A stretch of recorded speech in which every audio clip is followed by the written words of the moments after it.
নমস্কার। ভারত কথার গ্রন্থিমোচনের ৭১০তম পর্বে আপনাদের সবাইকে জানাই সাদর সম্ভাষণ। মহামতি অনন্তলালের পরম অনুগ্রহে আমরা শুনে চলেছি ভারত কথা। আমরা এই ভারত কথার প্রচারিত হচ্ছে প্রাণারাম চ্যানেলে, এবং এই সঙ্গে আপনাদের জানিয়ে রাখি ভারত কথার প্রথম পর্ব থেকে আবার রিটেলিকাস্ট হচ্ছে এই প্রাণারাম চ্যানেলে। আর যারা মাঝে এসেছেন, পরে এসেছেন, কিংবা যারা আবার সেই ভারত কথাকে প্রথম থেকে শুনে নিতে চান, তারা এই সুযোগ নিতে পারেন। এবং এটা প্রয়োজনও বটে, কারণ মহাভারত এত বিশাল বিরাট, তাকে বারবার ফিরে ফিরে দেখতে হয়। এক আধবার শুনলে মহাভারত ধরা যায় না, বারবার তাকে ফিরে ফিরে পাঠ করতে হয়, এবং তার জন্যেই প্রাণারাম চ্যানেলের এই বিশেষ উদ্যোগ। এছাড়াও রামায়ণ কথা প্রকাশিত হচ্ছে ফল্গুধারা, রামায়ণী ফল্গুধারা এই শিরোনামে সপ্তাহে 2 দিন, বুধবার এবং শনিবার। আমরা চলে আসি আজকের পর্বে। আমরা 16 পর্বে রয়েছি। কথা হচ্ছে, আমরা এখানে লক্ষ্য করলাম একে একে দুর্যোধনের পক্ষে সবাই মারা গেলেন। ভীষ্ম, দ্রোণ, কর্ণ, এবং দুর্যোধনের সবচাইতে চির বিশ্বস্ত কর্ণ, তিনি মারা গেলেন। এবং সেই কর্ণ পর্বের মধ্যেই দুর্যোধনের সবচাইতে বড় ক্ষতিটা হয়ে গেল দুঃশাসন বধ এবং তার রক্তপাত। কর্ণ অনেক বীরত্ব দেখিয়ে তিনি মারা গেলেন। আর এই সাথে দুর্যোধনের সমস্ত কূটবুদ্ধি এবং কূটবুদ্ধির সহচর সেই শকুনি, কর্ণ এবং দুঃশাসন সবাই মারা গেল। আর এবার তারপরেই আমরা দেখছি সেখানে এসে উপস্থিত হয়েছেন কৃপাচার্য। তিনি দুর্যোধনকে বলছেন সন্ধির প্রস্তাব স্বীকার করতে। সেখানে আমরা দেখছি দুর্যোধন ভীষণ বিমূঢ় অবস্থায়। তিনি একে একে তার পূর্ব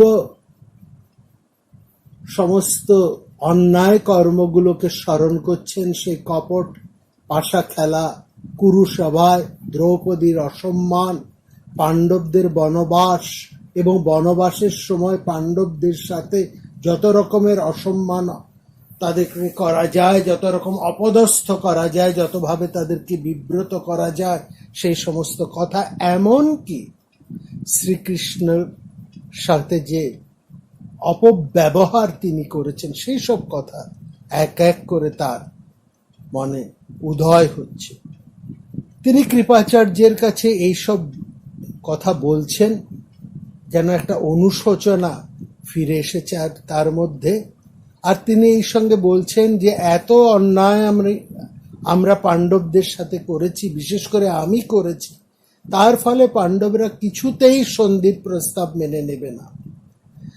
আর দুর্যোধন বলতে চাইছেন যে আমি সন্ধি চাইলেও পাণ্ডবেরা সন্ধি চাইবে না, কারণ তারা আমার এত অপমান, এত অন্যায়, এত অধর্ম, সেটা তারা কিছুতেই মেনে নেবে না।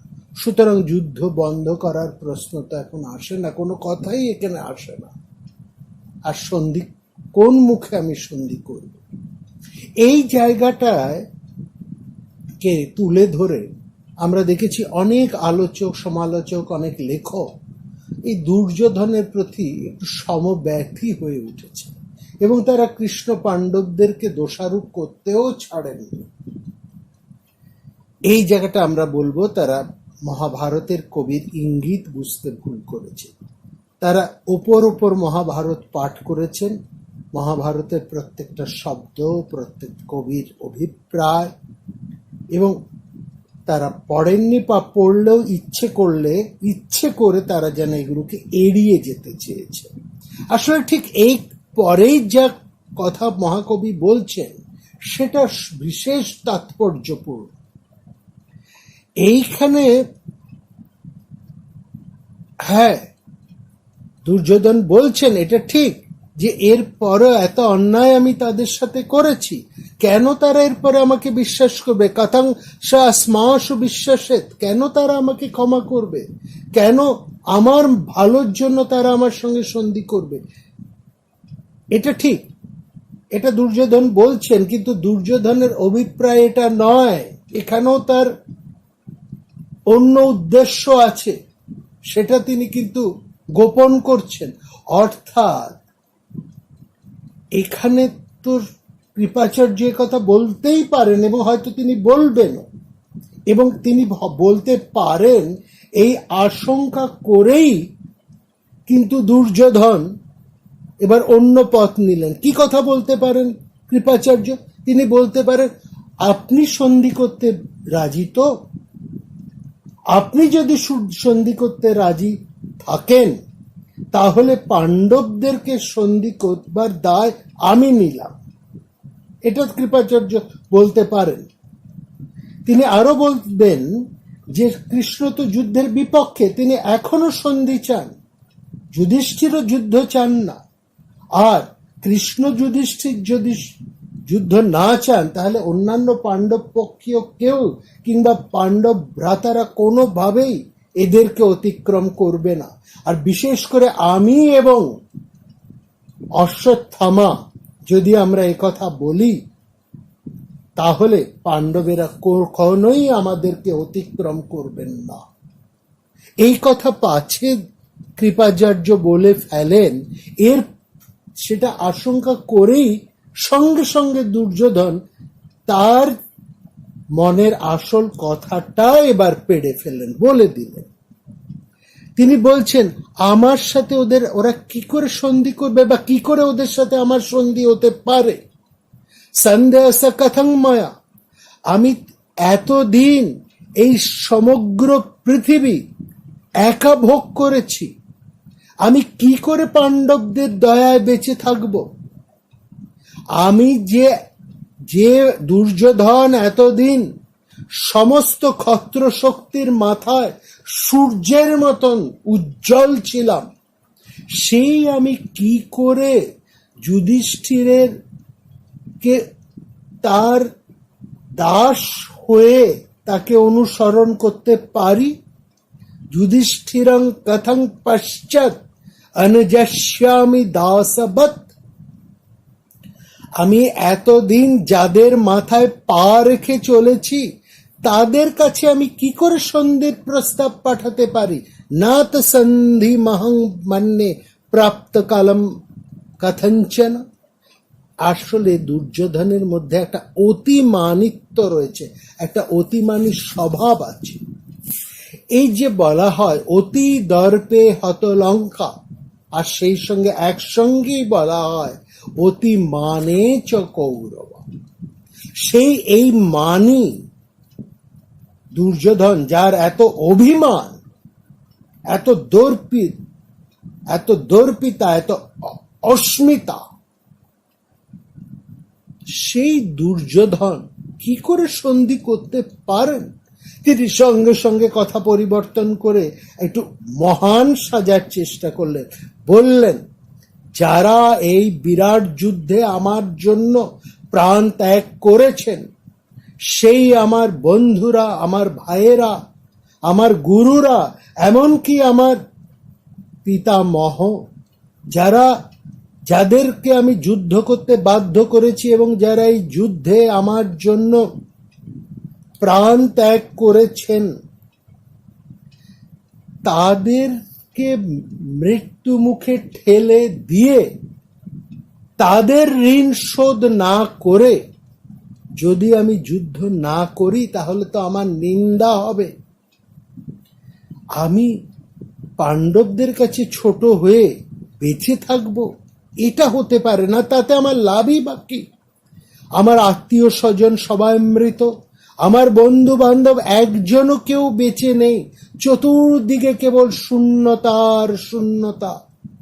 কীদৃশং তদ ভবেদ রাজ্যং মম হীনস্য বন্ধুভি, একজনও বন্ধু স্বজন আমার কেউ বেঁচে নেই, তাহলে আমার বেঁচে থেকে রাজ্য লাভ করে কি লাভ?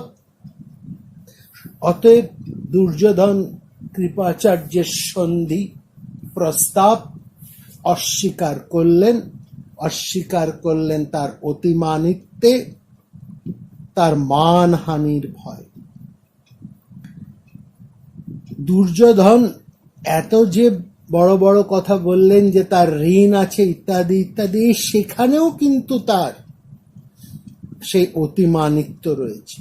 তিনি শল্যকে সেনাপতি করেছেন নিজের মান রক্ষার জন্য, এবং শল্যকে সেনাপতি হওয়া মাত্রই সঞ্জয় যে মন্তব্য করেছেন ধৃতরাষ্ট্রের কাছে, তিনি বলেছেন যে যুদ্ধে ভীষ্ম, দ্রোণ, কর্ণ যারা কেউ কৃষ্ণ অর্জুনের তেজের সামনে টিকতে পারলেন না, সেখানে শল্য তিনি জয় করবেন পাণ্ডবদের, এটা সম্ভব। আর দুর্যোধনের মান রাখতে গিয়ে শল্য বেচারা মারা গেলেন শল্য দুজনেই মারা গেল দুর্যোধনের ৯৮টি ভাই বেঁচে আছেন। একদিকে যুযুৎসু যিনি পাণ্ডব পক্ষে, আর বেঁচে আছেন এই দুর্যোধন। তার মারা গেলেন শকুনি। কেবলমাত্র বেঁচে আছেন ৩ জন, দুর্যোধনকে নিয়ে ৪ জন, একজন কৃপাচার্য, অশ্বত্থামা এবং কৃতবর্মা, এই ৩ জন, আর দুর্যোধন স্বয়ং। শল্যকে সেনাপতি করে দুর্যোধন একটু বোধহয় জয়ের আশা করেছিলেন, ওই খড়কুটো ধরে বাঁচার মতন আশা। শল্যবধের সঙ্গে সঙ্গে তার সমস্ত আশা তিরোহিত হয়ে যাওয়ায় শ্রান্ত, ক্লান্ত, বিপর্যস্ত দুর্যোধন এবার তিনি দৈপায়ন হ্রদের জলে অবগাহন করতে গেলেন। ১১ অক্ষয়ণীর নায়ক দুর্যোধন সেই বিপর্যয়ের গ্লানিতে জ্বলতে কেবলমাত্র একটি গদা সম্বল নিয়ে খালি পায়ে নগ্ন পদে সেই হ্রদের জলে অবগাহন করল।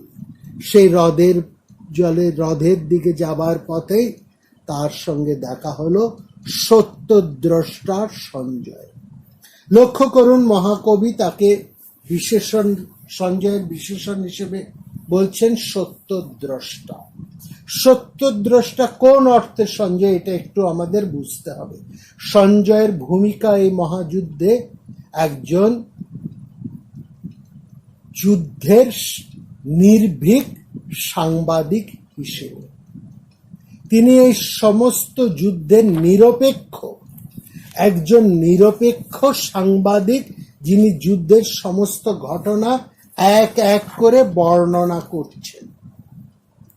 তিনি বলছেন এই যে সঞ্জয়ের নিরপেক্ষতা, এই নিরপেক্ষতাটাকেও কিন্তু আমাদের একটু বুঝতে হবে। সঞ্জয়ের নিরপেক্ষতাটা মানে এই নয় যে সঞ্জয় এখানে কেবলমাত্র যা সঠিক ঘটনা ঘটছেন সেই ঘটনাগুলোকেই তিনি বর্ণনা করে যাচ্ছেন, তেমন নয়। তার নিরপেক্ষতার একটা অর্থ হচ্ছে যা সঠিক, যা ন্যায়, তার পক্ষভুক্ত হয়ে তিনি নির্ভীকভাবে সোচ্চারে সেই কথাগুলোকে তুলে ধরতে পারছেন। এটাই হচ্ছে সঞ্জয়ের নিরপেক্ষতা। এইখানেই সাংবাদিকের নিরপেক্ষতা থাকে। সাংবাদিক কেবলমাত্র সংবাদ পরিবেশন করবেন না, সংবাদের সঠিক তথ্যটা নির্ভীকভাবে তুলে ধরবেন। তিনি কোনো গল্প কাহিনী আনবেন না, তিনি টিআরপি বাড়াবার জন্য কথা যোগ করবেন না, গলার স্বর প্রেক্ষণ করে একটা অন্য কিছু সৃষ্টি করার চেষ্টাও করবেন না। কেবলমাত্র সঠিক তথ্যটাকে ভয়হীনভাবে, নির্ভীকভাবে, সঠিকভাবে বিশ্লেষণ করে তা তুলে ধরবেন, এবং সেখানেই হচ্ছে সাংবাদিকতার আসল জায়গা। এবং সেখানে সঞ্জয়ের সবচাইতে বড় ভূমিকা এখানে সঞ্জয় দেখছি। এবং লক্ষ্য করুন, কুরুক্ষেত্রের যুদ্ধের এই শেষ দিকে শল্য এবং অন্যান্য যোদ্ধাদের বীরত্ব আর আমাদের এখানে কিছু বলার নেই। শল্য যখন মারা যাচ্ছেন, হতাশ দুর্যোধন যখন নিজের ঘোড়াটা পর্যন্ত ত্যাগ করে দৈপায়ন হ্রদের দিকে নগ্ন পদে অগ্রসর হচ্ছেন, তখন কিন্তু ধৃতরাষ্ট্রের বিলাপ আমরা শুনতে পাচ্ছি না। তিনি শুধু সংবাদ জানতে চাইছেন। একজন অভিজ্ঞ রাজা হিসেবে ধৃতরাষ্ট্র এটা বুঝেছিলেন যে কর্ণের মৃত্যুর সঙ্গে সঙ্গেই তার সমস্ত জয়ের আশা শেষ হয়ে গেছে। আর সঞ্জয়ের দিক থেকে আমরা দেখছি তিনি এখন ভীষণ রকমের ব্যস্ত। একের পর এক অদ্ভুত ঘটনা ঘটছে, আর তার বর্ণনা দিতে দিতে তিনি আর সময় পাচ্ছেন না। বিশেষত শল্য মারা যাবার পর সেনা সৈন্যরা কৌরব পক্ষে যখন সব এদিকে ওদিকে পালাচ্ছে, পাণ্ডবরা মারছেন, দুর্যোধন মারছেন, অবশেষে দুর্যোধন দেখলেন আর কেউ কোথাও নেই, একমাত্র তিনি একা। না পশ্চাৎ সমরে কিঞ্চিত সহায়ং রতিনং বরা। তখন তিনি শুধু একাকী গদা হাতে নগ্ন পদে রওনা দিলেন দৈপায়ন হ্রদের দিকে। আর অন্যদিকে ধৃষ্টদ্যম্ন সাত্যকী এই দুজন তখনও ঘুরে বেড়াচ্ছেন। পাণ্ডবদের অবশিষ্ট সৈন্য সামন্ত ক্ষয় করতে তাদের কতটুকুই বা শক্তি ব্যয় করতে হচ্ছে। ফলে যুদ্ধের থেকে যুদ্ধ জয়ের উৎসাহটাই তখন বড় হয়ে উঠেছে। এই সময়টা আমরা দেখছি সঞ্জয় যুদ্ধক্ষেত্রে বিচরণ করছেন। অন্তত এই একটা জায়গা থেকে এটা খুব ভালোভাবে আমরা বুঝতে পারছি, প্রত্যক্ষ সাংবাদিকতা ঘটমান বস্তুকে দেখে যে তথ্যকে, সঠিক তথ্যকে পেশ করার যে একটা উদাহরণ, তার নিদর্শন, সেটা এখান থেকেই, সঞ্জয়ের মধ্যে থেকেই আমরা সেটাকে দেখতে পাচ্ছি। প্রত্যক্ষ সাংবাদিকতা করতে গিয়ে আমরা তিনি যে কত বড় একটা বিপদের মধ্যে পড়েছিলেন, তার প্রাণ সংশয় হতে যেছিল, সেই সংবাদও আমরা এখানে তার মুখ থেকে শুনি। সেই যুদ্ধক্ষেত্রে সেদিন ভয়ঙ্কর একটা অবস্থা, ভীষণ চতুর্দিকে ভীষণ গন্ডগোল। যুদ্ধ শেষের ক্ষেত্রে যা হয়, কোনো পক্ষে কোনো কিছু নিয়ন্ত্রণ নেই। এক পক্ষ পালাচ্ছে, আরেক পক্ষ মারছে, যে যেখানে যা খুশি করে পাচ্ছে। একাদশ অক্ষৌহিণী সেনার অধিপতি যখন অন্য পক্ষের যুদ্ধ সমৃদ্ধি থেকে তিনি নিজে যুদ্ধক্ষেত্র থেকে পালাবার চেষ্টা করছেন, সেই অবস্থায় পাণ্ডব পক্ষের লোকজন একটু বেশ বেপরোয়া হয়ে উঠেছে। শকুনি মারা যাবার পর অর্জুন অবশিষ্ট কৌরব সৈন্যদেরকে একাই শাসন করে রথে বসে রইলেন। ধৃষ্টদ্যম্ন সাত্যকীর কাছে সেই যে ব্যবহার, সেটা তো আশা করা যায় না। তারা আরো উৎসাহে সারা যুদ্ধক্ষেত্রে একেবারে নেচে বেড়াচ্ছেন, অন্য পক্ষের সৈন্যদেরকে ধরে ধরে তারা কচুকাটা করে যাচ্ছে।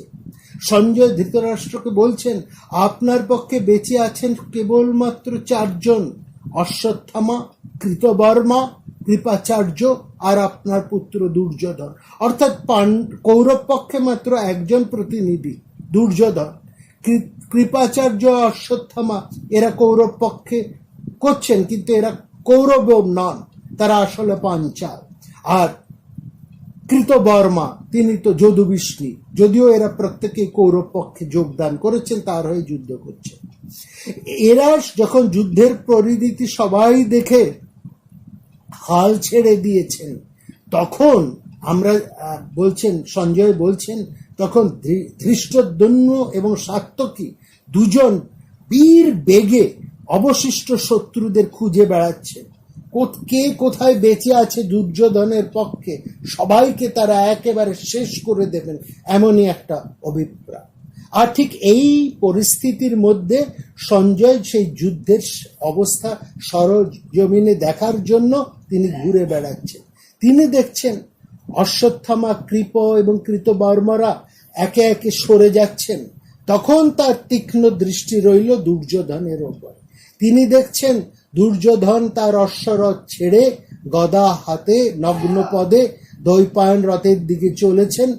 পাণ্ডবেরা কেউ অথবা ধৃষ্টদ্যুম্ন সাত্যকীরা কেউ দুর্যোধনের এই পালিয়ে যাওয়াটা লক্ষ্য করল না। দুর্যোধন পালিয়ে যাচ্ছেন আর পাণ্ডব পক্ষের কেউ লক্ষ্য করছেন না। তারা ছোট ছোট সৈন্যদেরকে বধ করতেই ব্যস্ত হয়ে রয়েছেন। এই ঘটনা দেখার জন্য নেই। দেখার জন্য যেই মাত্র সঞ্জয় মুখ ঘুরিয়েছে তখনই অর্জুন শিষ্য সাত্যকী এসে ধরলেন সঞ্জয়। সঞ্জয় যতই নিজের আত্মপরিচয় দেন, যতই বলেন আমি কৌরবদের কোনো সেনাপতি নই, আমি কৌরব পক্ষের কেউ নই, সাত্যকী কিন্তু তত শক্ত করে সঞ্জয়কে বেঁধে চলেছে, তাকে বেঁধে নিয়ে যেতে চাইছে। তিনি কৌরব পক্ষের যতই সঞ্জয় বোঝাতে চাইছেন দেখো ভাই আমি কৌরব পক্ষের কেউ নই, আমি তাদের সৈন্য নই, সেনাপতি নই, কেউ নই, তবু কিন্তু সাত্যকীর হাত থেকে তার নিস্তার না। আসলে সঞ্জয় যে ধৃতরাষ্ট্রকে যুদ্ধের সমস্ত সংবাদ জানাচ্ছেন, অতএব তিনি দুর্যোধন পক্ষের লোক, এই ভাবনাতেই সাত্যকী কিন্তু সঞ্জয়কে ছেড়ে দিতে রাজি নন। তিনি সঞ্জয়কে ধরে নিয়ে যেতে চান পাণ্ডব শিবিরে। এর মধ্যেই আবার এসে জুটেছেন সেই ধৃষ্টদ্যুম্ন। তিনি তো ভীষণ নৃশংস মানুষ, ক্রূর মানুষ।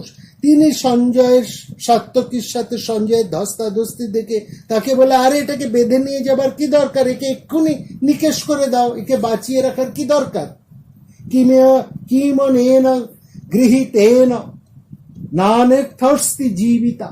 আর সঞ্জয় এতটাই ভয় পেয়ে গেছেন যে তিনি তার সেই বিপন্নতার কথা পরে গিয়ে ধৃতরাষ্ট্রকে জানিয়েছেন। সাংবাদিক হিসাবে তার উপর আক্রমণ করার কোনো অধিকার কারো ছিল না, এটাই তো সেই যুদ্ধক্ষেত্রে ঠিক হয়েছিল। কিন্তু দুপক্ষের কাছে সেটা যথেষ্টভাবে বলা হয়েছিল এবং দুপক্ষই সেটা স্বীকার করে নিয়েছিলেন বলেই সঞ্জয় এতদিন ধরে নিরপেক্ষভাবে এই যুদ্ধক্ষেত্রে বিচরণ করেছেন। যেমন ভাবে বিচরণ করতে পেরেছেন ব্যাসদেব, এই দুজনকেই আমরা দেখেছি যুদ্ধক্ষেত্রে সর্বত্র ইতস্তত এবং যুক্তিপূর্ণভাবে সযৌক্তিক কারণে সঠিক জায়গায় তারা ঘুরে ঘুরে বেড়াচ্ছেন এবং একেবারে প্রকৃত সংবাদ তুলে আনছেন এই দুজনে মিলে। কিন্তু যারা যুদ্ধবীর, শুধু যুদ্ধবীর না, যারা একটু নিম্ন ধরনের মানুষ হন, এই সাত্যকী কিংবা ধৃষ্টদ্যুম্ন এদের মতন, তাদের মাথায় কিন্তু শেষকালে আর এসব কিছু থাকে না। তারা ওই সাংবাদিক বা এসব আর কিছু হয় না। এবং এটা তো আমরা পৃথিবীর আজও দেখতে পাচ্ছি যে এক পক্ষ উন্মাদরা তারা কিন্তু সত্যনিষ্ঠ সাংবাদিকদেরকে বাঁচতে দেন না দুটো কারণ। এক হচ্ছে তাদের ক্ষমতার আস্ফলনে, আর দুই নিজেদের দোষ ঢাকার জন্য। এই দুই কারণে তারা প্রকৃত নিরপেক্ষ সাংবাদিকদেরকে কিন্তু জীবিত থাকতে দেন। ঠিক এইখানে যে ঘটনা, এই যে বারবার আজও এই ঘটনা ঘটে চলেছে, সঞ্জয় হচ্ছে তার প্রথম মহাকাব্যিক উদাহরণ। আর যেহেতু তিনি ধৃতরাষ্ট্রের আত্মসহচর এবং যুদ্ধের সমস্ত ধারা বিবরণী তার কাছে গিয়ে পেশ করেন, সুতরাং এই ধৃষ্টদ্যুম্ন বা সাত্যকীরা তারা কিছুতেই সঞ্জয়কে সহ্য করতে পারছেন না। সাত্যকীর দিকে তাকিয়ে ধৃষ্টদ্যুম্ন সেই কথা স্মরণ করছেন সঞ্জয়, বলছেন আমাকে দেখে হেসে হেসেই সাত্যকীকে ধৃষ্টদ্যুম্ন বললেন আমাকে মেরে ফেলতে, বলে কি বাঁচিয়ে রেখে কি লাভ। বলছে আর সাত্যকী বা কি, তিনি ধৃষ্টদ্যুম্নর কথা শুনেই সঙ্গে সঙ্গে খড়গ উঁচিয়ে মেরে ফেলবার প্রস্তুতি নিলেন। উদম্ম নিশিতং খড়গা হন্তং মাম উদতস্তদা। আসলে এটাই হচ্ছে হিংসার ধর্ম যুদ্ধক্ষেত্রের। এটাই হচ্ছে কি বলবো, একটা ভীষণ ভীষণ দুর্গুণ শুধু নয় না, এইটা হচ্ছে যুদ্ধ যেখানে লাগে, যেখানে এরকম অন্যায়ের ঘটনা ঘটে, ভীষণ যুদ্ধ হয়, পারস্পরিক হানাহানি হয়, তার একটা প্রতিক্রিয়া এইরকম ভাবেই কিন্তু ঘটে সর্বত্র। অর্থাৎ একটা মোবিলাইজেশনও কিন্তু সেখানে ঘটে যায়। অর্থাৎ যে পক্ষ জয়ী হয় তারা যদি নিজেদের রাশ নিজেরা না টেনে ধরতে পারেন, তাহলে কিন্তু তাদের পক্ষভুক্ত সাধারণ বুদ্ধিহীন যে মব থাকে, পেশি শক্তি থাকে, তারা সবসময় এই রকমের কাজ করে থাকে। তাদের মধ্যে একটা পৈশাচিক উল্লাস বৃত্তি আমরা সবসময় লক্ষ্য করি। যাই হোক, সেখানে দ্রুত উপস্থিত হয়েছেন মহাবীর ব্যাস, এবং তিনি সাত্যকীর সামনে দাঁড়িয়ে আদেশ দিলেন, এই মুহূর্তে তুমি সঞ্জয়কে ছেড়ে দাও, কোনোভাবে এরকম একটা মানুষকে তুমি হত্যা করতে পারো না। মুচ্যতাং সঞ্জয় জীবন্য হন্তব্য কদাচন। ব্যাসের এই কথার মধ্যে দিয়ে তার ইঙ্গিত খুব সুস্পষ্ট ভাবে আমরা বুঝতে পারি, যুদ্ধের মধ্যে বা যে কোনো ঘটনার মধ্যে দিয়ে একজন সংবাদ সংগ্রহকারী, সংবাদ সংগ্রাহক যে সাংবাদিক, তাকে কোনোভাবে কোনো কারণে কোনো পক্ষভুক্ত মানুষই আক্রমণ করতে পারে না, তাকে অসম্মানও করতে পারে না, মেরে ফেলা তো অনেক দূরের কথা। বিশাল বুদ্ধি ব্যাসকে দেখেই সঙ্গে সঙ্গে সাত্যকী শ্রদ্ধায় তার কথা শুনে হাত জোড় করে সসম্মানে বললেন, এ সঞ্জয়, তোমার মঙ্গল হোক, তুমি যেখানে এসেছো সেখানে থেকে তুমি যাও, স্বস্তি সঞ্জয় সাদায়। প্রায় মৃত্যুর মুখ থেকে ফিরে এলেন সঞ্জয়, এবং সেই জন্য তাকে কোনো ভয় আচ্ছন্ন করেনি, এটাও ঠিক, কারণ সংবাদ সংগ্রহের কাজই তো তার, আর তার ধর্ম, তার কর্ম এখনো তো শেষ হয়নি। তিনি একটা নতুন বুদ্ধি ভাবলেন। এমনিতে যুদ্ধক্ষেত্রে বিচরণ করার সময় হাতে বুকে একটা লোহার বর্ম তিনি পরে নিতেন, সবসময় এটা আমরা লক্ষ্য করেছি আগে। যদি অসাবধানে হাত ফসকে কোনো বান এসে তার গায়ে লাগে, তার হাতে একটা তরবারিও থাকতো অচেনা মানুষের সাধারণ আক্রমণ প্রতিরোধ করার জন্য। এই ঘটনার পর, সাত্যকীর এই ঘটনার পর, সঞ্জয় অস্ত্র বর্ম সব কিছু ত্যাগ করে তিনি রওনা দিলেন হস্তিনাপুরের দিকে। সঞ্জয় জানাচ্ছেন ধৃতরাষ্ট্রে, আমার সারা শরীরে তখন রক্ত মাখা, নগরের দিকে আসছি, সন্ধ্যা হয়ে গেছে। এক ক্রোশ পথ যেতে না যেতেই আমি দেখলাম আপনার জ্যেষ্ঠ পুত্র দুর্যোধন একলা তিনি দাঁড়িয়ে আছেন, তার হাতে শুধু গদা, নগ্ন পথ, তার শরীর অস্ত্রাঘাতে জর্জরিত, সমস্ত শরীর দিয়ে রক্তের ধারা বেরোচ্ছে, ক্ষত বিক্ষত। একং দুর্যোধনং রাজং অপশ্যং ভৃষ বিস্ক্ষতম। তাকে দেখে, আমাকে দেখে আপনার পুত্রের দুটি চোখ জলে ভরে গেল। আমার দিকে ভালো করে তাকানোর ক্ষমতাও তার ছিল না, তিনি মাথা ঝুঁকেই দাঁড়িয়েছিলেন, ভালো করে তিনি তাকাতেও পাচ্ছিলেন। সত মামাস্র পূর্ণাক্ষ নাশকেদ বিবিক্ষিতুম। অত বড় অহংকারী মানুষ তিনি, শত শত রাজারা তার চতুর্দিকে বেষ্টন করে থাকতেন জোড় হাতে। তার এই দীন অবস্থা দেখে আমিও স্তব্ধ হয়ে রইলাম, কোনো কথা বলতে পারছিলাম না। শেষ কথা আরম্ভ করার জন্যই আমার নিজের ঘটনা তাকে জানালাম, কেমন করে সাত্যকী আমাকে প্রায় মেরে ফেলেছিল এবং সেই মৃত্যু মুখ থেকে আমি কিভাবে ব্যাসের কৃপায় ফিরে এলাম, সব কথা তাকে বললাম। ততস্মৈ তদহং সর্বমুক্তবান গ্রহণং তদা। সাত্যকীর কথা বলে সঞ্জয় বুঝি দুর্যোধনকে আর সেখানে অপেক্ষা করতে বারণ করলেন। ব্যাসের নির্দেশ থাকা পর্যন্ত সঞ্জয়কে যেভাবে, একজন সাংবাদিক হিসেবে তাকে যেভাবে নিগৃহীত হতে হয়েছে, সেখানে দুর্যোধনকে পেলে তারা যে কি যে করবেন এটা ভেবেই দুর্যোধনকে সাবধান করে সঞ্জয় বললেন, তুমি এখান থেকে দ্রুত চলে যাও, এভাবে একলা থেকো না। ওই পাণ্ডব পক্ষীয় বীরেরা কেউ যদি তোমাকে দেখে, আমার যা হাল করে ছেড়েছিল, ভাবতে শিওরে উঠি তোমাকে পেলে না জানি কি করবে। এই সঞ্জয়ের কথা শুনে দুর্যোধনের মনে যেন একটু চেতনা জাগলো। অন্যমনস্ক অবস্থা থেকে তিনি এসে দুর্যোধন তার ভাইদের কথা, সৈন্য সামন্তের কথা এবং সবশেষ সংবাদটি তিনি জানতে চাইলেন সঞ্জয়ের কাছে। সঞ্জয় জানালেন দুর্যোধনের একটি ভাইও আর অবশিষ্ট নেই, তার সমস্ত সৈন্য সামন্ত, অশ্ব, সব রথ, তার সমস্ত শক্তি নিঃশেষ হয়ে গেছে। যা প্রত্যক্ষ দেখেছেন সঞ্জয় এবং ব্যাসের কাছ থেকে তিনি যা জেনেছেন, তাতে তোমার পক্ষে অবশিষ্ট, আপনার পক্ষে অবশিষ্ট আর কেউ বেঁচে নেই। মাত্র বেঁচে আছেন 3 জন, কৃপ, কৃতবর্মা আর অশ্বত্থামা। দুর্যোধনের সাথে সঞ্জয়ের এই কথাটা আমরা জানতে পাচ্ছি, সঞ্জয় যেভাবে ধৃতরাষ্ট্রকে জানাচ্ছেন সেটা। এবং তারপরেই সঞ্জয়কে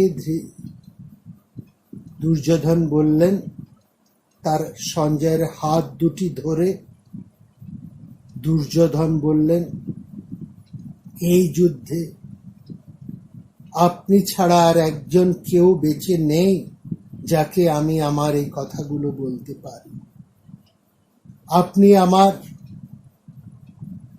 আপনি মহারাজ ধৃতরাষ্ট্র, আমার পিতা প্রজ্ঞাচক্ষু ধৃতরাষ্ট্রকে জানাবেন যে তার পুত্র দুর্যোধন আজ দ্বৈপায়ন হ্রদে প্রবেশ করেছে।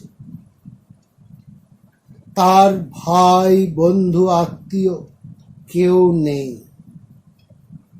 আর পাণ্ডবেরা তার রাজ্য হরণ করেছে। এই অবস্থায় তার মতন মানুষ কিভাবে বেঁচে থাকতে পারে?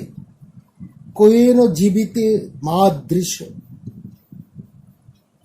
তাকে আমার মহারাজ ধৃতরাষ্ট্রকে এই কথা জানাবে। শুধু আমি এই মহাযুদ্ধ থেকে মুক্ত হয়ে দ্বৈপায়ন হ্রদের জলে গিয়ে ঘুমাবো, শান্ত জলে শরীরের জ্বালা জুড়াবো। হায় দুর্যোধন, তুমি এত দর্পী, এত মানি, এত অস্মিতা তোমার, আর আজ তুমি মুক্তি চাইছো, আর তুমি মুক্তি চাইলেই তুমি মুক্তি পাবে? এত সহজে তুমি ছাড় পাবে দুর্যোধন? যে অন্যায়, যে দর্পিতা, যে অস্মিতা, যার জন্য তুমি এতটুকু কারো কথা শুনতে চাওনি, কোনো সাবধান বাণী, কোনো বাণী, কোনো শুভেচ্ছা, কোনো শুভার্থী কারো কথা শোনোনি, সবাইকে অসম্মান করে নিজের দর্পে চলেছ। আজ তোমাকে এই মহাকাল কি রেহাই দেবে এমনি এমনি? এত সহজে ছাড় পাবে না? এত সহজে ছাড় পাওয়া তোমার উচিত? কি ঘটনা এরপরে ঘটতে চলেছে আমরা শুনবো আগামী। আপনারা সবাই ভালো থাকবেন এবং কখনোই নির্ভারত হয়ে থাকবেন। নমস্কার।